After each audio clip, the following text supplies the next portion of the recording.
Welcome back to the 301 Club. Welcome back, guys. Welcome back. Our podcast is back for season 3. We've been doing a little traveling this past year and dealing with the current tenants. But we have some good news for everyone listening. We got some updates and we got some experiences that we wanted to share with you. Yeah, that's for sure. Good and bad, but overall, it all works out in the end. Just got to stick to it and solve the problems. Yeah, I like how you said mostly good. If you were to give us a grade for this past year of being property managers, what would you think? I'd say a B plus. I would say B plus, honestly. Yeah. Even an A minus. It's just that there was some things that occurred that we could have prevented, but it happened anyway, and so we can jump right into that. For sure. One of the things that came up this past year was a water damage leak. Yeah. After we got our first tenant within a month. Yeah, it was 1 month in, and it was not necessarily our fault. Something happened with the inside of the system for the toilet, the tank that sits above the toilet. Something happened with the handle. It broke, and it caused a really, really bad leak, and we didn't get to it in time. Water leaked down on the ground and seeped through to the other floors down to the kitchen because it's a 3-level townhouse. So that was really unfortunate, out of our control. I'm sure maybe we could have, stopped it sooner, but things happen the way they do. And, it's just one of those learning lessons, making sure that, those bathrooms, when you're buying a property, changing those small little things like that, and checking those bathrooms, giving it some updates might prevent those issues. Yeah, I think the new standard operating procedure for our next places, which we recommend to all of you watching, is to just replace all of the chains of the toilets. Yep. And even in this case, I think the handle that connects to the chain actually broke in half. Yeah, just because of age, and it was a really cheap product. So it was metal too, which is surprising to me. But we noticed the newer ones are more plastic, so maybe it makes them last longer or something. Right. But we basically changed all of them now to a plastic handle that connects to the chain, and the new chains specifically, because this costed us $850 to do the drywall repairs, which we got quoted at $1,200. And do your due diligence and use your rule of 3, because by doing that, we were able to get someone actually from Virginia to drive up, and they did $1,200 worth of labor for $850. And actually, one quote we got was like $2,000 something, also from a local family-owned business, right? So be careful and do your comparisons. 100%. Another thing that happened about the toilets was the leak that the local water company found out. So do you want to go into that one? Yeah, so it was more of we did have a leak in a bathroom on the bottom floor of one of my current the property that I have, and it had a leak similar to the leak that caused the drywall damage, and we figured out we had to swap out the inside of the tank. This was the rubber insulator this time. Yeah. So even those, I forgot to mention, Gotta those are now change plastic those. too. So Gotta change those to plastic, I would say. 100%. And I think it's a good, standard operating procedure to change those and the handle and whatnot. And so we had that as an issue, and we also had a little bit of a leak upstairs in the upstairs bathroom. We noticed that there was a leak. But so I guess the main thing was we had a discrepancy in the water meter for the company, the water company. There was a discrepancy. They had issues with having accurate readings. I would recommend updating your water bills on the website, the water readings, I would say pretty often, so that you don't get overcharged, or not overcharged, rather you don't get charged back from from 6 months, because we got charged the whole 6-month bill up front, exactly, which ended up being $3,000, which was pretty crazy. Which we were able to get to 1.3 thousand actually. Yeah, because of the program that John. Luckily, our city just enacted a program. You don't have to be a low income qualifier, right? But John He actually went in person to the store, which maybe is a good idea, and we recommend to go face to face to get your negotiation leverage a little bit more. Yeah. And you were able to get it down to 1.3. You got a check in the mail, right? Yeah. So I went up there in person to the water company office and talked to them, see what we can do, because it was a crazy number. $3,000 is, really, really high. And for me, I was lucky enough to have a little bit of savings to cover it, but for most, that may not be the case. So I 100% recommend going down, try to talk to them and sort it out. But yeah, luckily we sorted it out, got it down to 1.3, which is really, it's definitely not ideal, but it's one of those things. It's a learning lesson. Have to always update the water meter, and also have to be careful with leaks, and those have to get fixed as soon as possible. Even if it doesn't seem like it's leaking, if there's an issue with the toilet, it'll have the system running constantly. You may not even know. You might hear it, but it's good to keep track of those things, because you never know how much water you're losing from like one single toilet. Yep, and a couple $1,000s down the drain, right? Right. So keep the water in the drain and don't let it leak out into the drywall or into the sewer system, because you're going to be charged either way at the end of the day. So that's for sure. That's old business, but we always like on this podcast to talk about new business and the current updates of what we're doing right now. And one of those things was our trip to Florida. Yeah, and it actually counts as an expense if you work more time than you spend for pleasure, according to the IRS code. And we actually worked even on a holiday on top of that.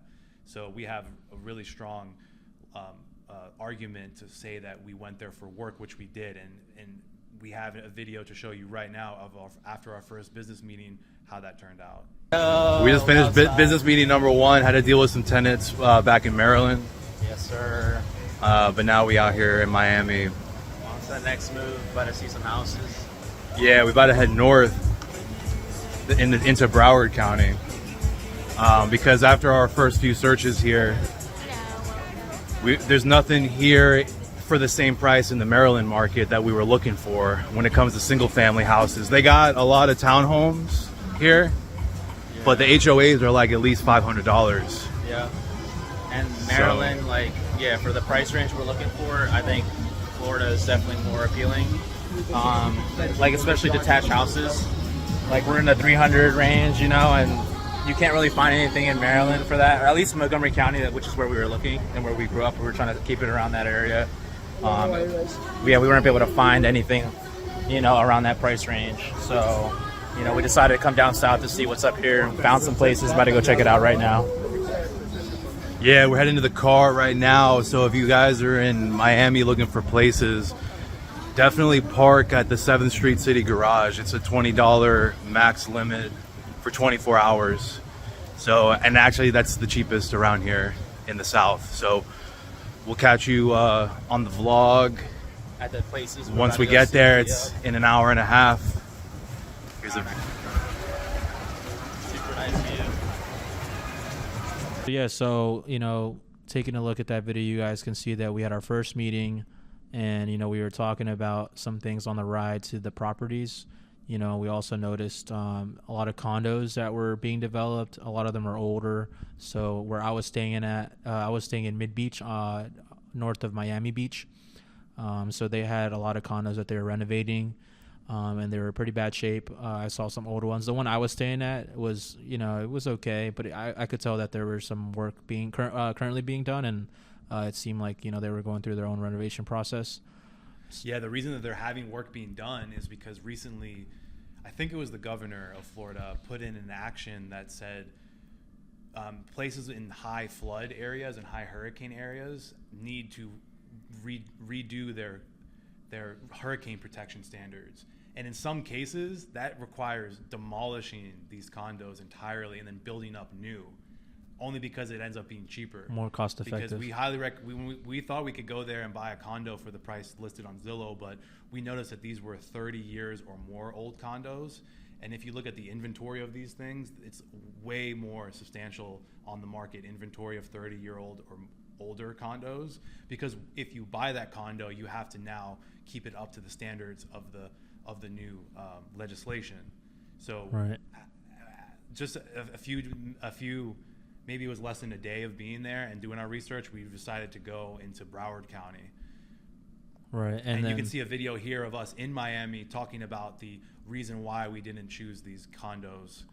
Yeah, there's a lot of renovations happening in Mid Beach. I noticed a lot of condos that are getting taken down and get back up. Good. So, after taking a look at that video, you could see a little bit of both work and play. talking about business after our jet ski, adventure. We saw some developing condos in different areas, of course, different areas of Miami Beach, downtown Miami. There's a lot of different neighborhoods that are really good, and some, need some work done. Outside of Miami, we're talking. Yeah, outside of Miami, because we were actually had a few visits or a few tours, home tours in Pompano, and we, saw a rehab house, or it was a house that needed a lot of work done, which could be a rehab house. They were missing appliances. The backyard was really bad shape. Overgrown, a lot of overgrown plants and whatnot, and then we had, luckily we had a great real estate agent that had experience in contracting and was a previously full-time contractor, licensed contractor, and so he gave us estimates, saw the damage, and was like, you're definitely going to need a lot of work done. And you notice little things like electrical plugs that weren't up to code, and apparently they have to be 6 feet apart and 3 inches above the ground or something like that. So that's just a heads up if you're developing in always Broward use County. And I think it's better to use licensed contractors, especially if you're in the real estate business. You're going to need one for flipping and whatnot.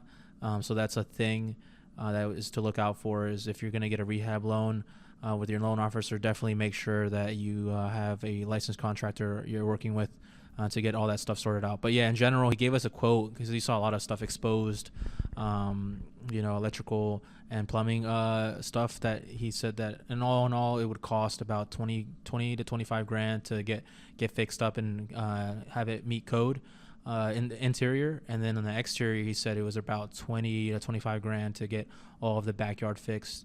And we'll go ahead and play those 2 videos and pictures of the property that we saw.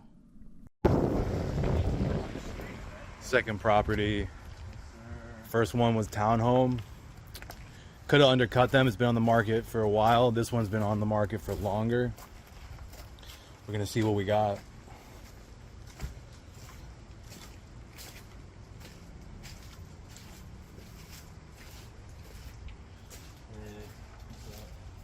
What was this one going for? $399. Wow. $398. Actually, $398.9. We were around the corner. We saw another one that got priced at. I don't know if you know about that one. I can find out for you. Yeah, I was wondering if we could kind of offer low on this, because his pre-approval was like 368. So try to keep it on. With this one, And after we explored the house of the video you just saw, we did look in some other houses and neighborhoods, and one of them was Plantation, Florida, which we found because we looked at this map that actually we'll throw up on the screen for you guys. It's a heat map of the crime in the area, and there's this one section west of Fort Lauderdale, because Fort Lauderdale, if you look on the map, it's really red, and even the locals told us about that. And one thing about Pompano is you'll notice it's a little bit red, a little bit yellow. That's because it's a developing area. When we were there was actually, I saw an Audi in one of the driveways, and people were having a cookout. It seems like it's becoming very suburban now, as opposed to it was kind of dangerous in the past maybe. And one thing to point out is it's not a bad idea to invest in neighborhoods that are in the red. You just have to do your research. You have to have, if you have boots on the ground, if you have friends that live in the area, or if you could network and meet people, it's one of those things where you can invest early and invest in a red area, and there's that chance that it can, be on the up and up. So that's not something that you should definitely knock off as like a no-go. It's just about doing research, risk, managing risk, seeing, if it's worth it. If you do see an upward trend, maybe you're at the very beginning of the trend, and it's going to come up, and maybe it's at like, on the low end, and it's right about to come up and, really explode as a neighborhood. So I think those things are good to look out for, just doing research, doing all that stuff. Yeah, and so on your topic of networking, one of the neighborhoods that we found through networking was Wynwood, and we're going to throw you another video to give you a feel of this new nightlife that we discovered while we were there. That's right. So enjoy. Hey, last night in Miami. This is Wynwood, baby. There's some good properties up north. There's some good properties up north of here. New spot. Check.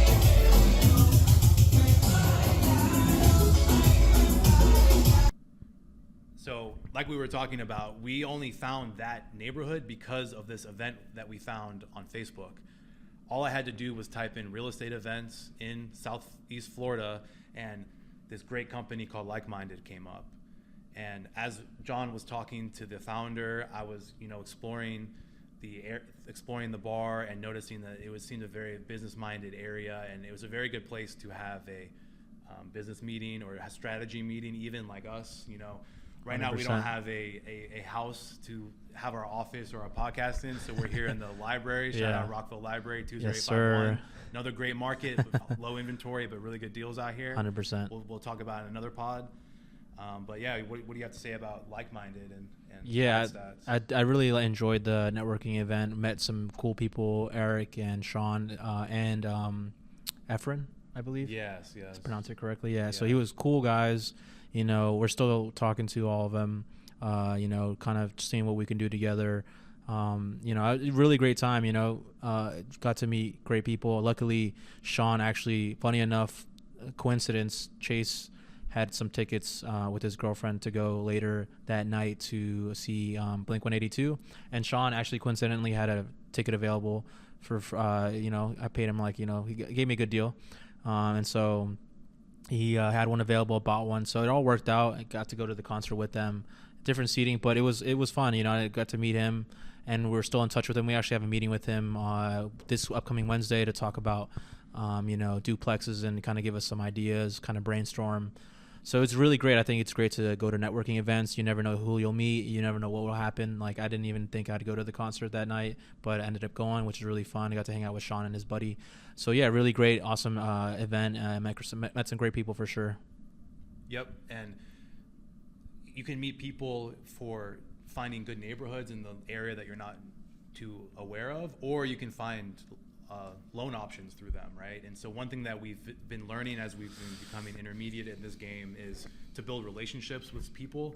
And we're going to show you a video about the different loan options that we discovered while we were in Florida, because we did take pretty much a day, kind of half a day, to go to the different banks in the area, and we were able to compare national bank chains with local bank chains. But something that we want to stress as we grow our business and we get into the next stages, and as you expand your business, comment below if you have any feedback on what I'm about to say. But I think it's really important to build a relationship with one loan officer, so that way you can get lower down payments, possibly for higher. The monthly payment's probably going to end up being the same, but the down payments, you can get a duplex for a little bit cheaper, because you can include the rent of the second side of the duplex in your loan, which some loan packages may or may not allow from the national bank chains. Right, and we're talking to Sean about that for sure. Yeah, so here's the video of explaining the loan options. And that'll be us closing out. You guys have a good one. Houses, these townhomes, and we drove up from Miami Beach. Quick, if you're trying to buy a house in Miami, you can get a $50,000 grant, but you have to live there for 15 years. So not a terrible deal, but promotions and deals where you can get similar to what we had before in Maryland. They're doing the same thing down here. As if you need assistance, they got down payment grant, I believe, for $10,000, and then closing cost grant for like $7,500. So it's pretty good stuff. yeah, definitely we've hit a few banks out here. Bank of America, Valley Bank, it was a local bank from New York that actually came down here, I'm sure because of the influx of all the people moving here. And Bank of America, these national banks were giving really good deals. Highly recommend, unless you can find a really good, fast, responsive local broker, which we also have come across. So right now is competition between the two of them, depending on what our strategy is going to be. Yep. However, what we came here to Florida to do is look at these places, and something we noticed already in this very good neighborhood of Plantation. No crime, nice little lake. You see the suburbia vibe going on here. You feel it all the way down Broward Boulevard, but I'm not sure about this condition, John. Yeah, it might be an HOA problem. Maybe the HOA is not on top of it because they are, for the most part, they are your stuff. But you know, we just got to do our research. You know, we also got to check the inside. We kind of decided to come out here, see the neighborhood, see the area. You know, see you know, kind of get a feel for what it's like. So we'll see. We got a few more places to go to, and kind of check out more. We were at Fort Lauderdale, and you know, kind of hit or miss when it comes to finding, you know, places that are ready to. We were also in Pompano area, and you know, some of the places needed a lot of work, a lot of renovations. So you know, it's one of those things. We just gotta keep looking, find a good deal. All right, fellas. Like I said earlier, we're here at the event. John's talking to the leader of the event. We're trying to bring some more news to you guys about this program we're going to roll out to help you guys get into the real estate game. If you're a high income earner in Maryland, definitely stay tuned. We're going to have some more videos coming up.